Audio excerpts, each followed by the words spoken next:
Thanks, Jermaine. And meanwhile, with the local season extended for 7 Premier League clubs who will take part in the upcoming Challenge Series, it means coaches will have to be more strategic in how they manage the workload for their players over the next 4 weeks. Here's Renata Brown.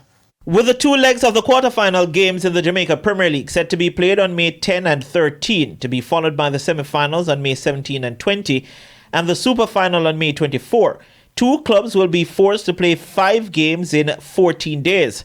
That is an average of 1 game every 2.5 days. Based on recent 2025 agreements, FIFA recommends a minimum of 72 hours or 3 days between games.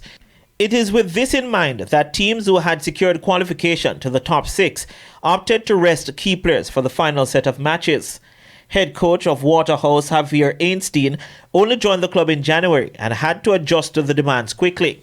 In this part of the season, I am giving more of days to the players to recover. Maybe the team in the last matches weren't organized so well, because I prefer the health of the players.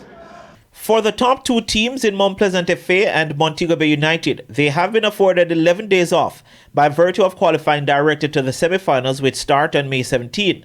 However, those 11 days don't mean more time on the training field for Theodore Whitmore's team, especially given the fact that they have played 49 games to date, having won the CONCACAF Caribbean Cup and played in the CONCACAF Champions Cup.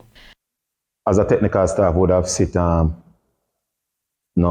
the recovery period, would have given them a 4 days off. To come back on Monday, to start prepare for the semi-final. I think we are in a good space. A couple knocks here and there. So again, is what we do from now on to the semi-final. Wouldn't have played until the 17th. So again, it would be fair for us as a team to give them 4 days off and get themselves rejuvenate and come again.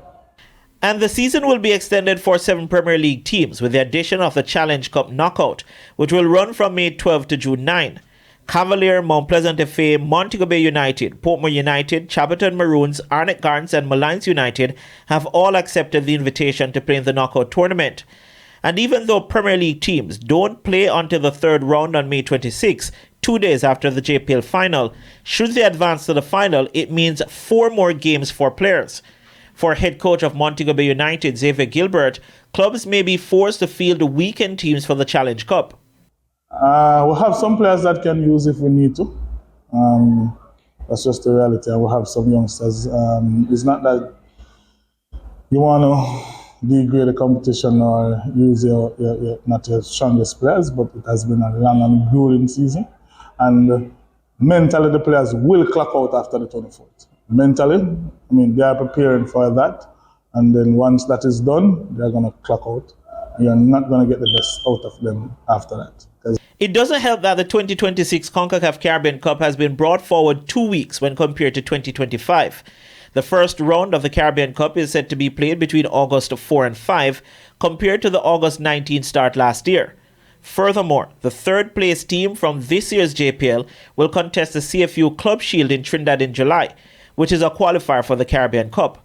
It means then that should the JPL finalists get to the Challenge Cup final, players will have 56 days between their last game and the start of the Caribbean Cup, with the JPL 3rd place team having fewer. Based on FIFA recommendations, there should be at least 21 days of vacation for players at the end of each season. Renata Brown for TVJ Sports.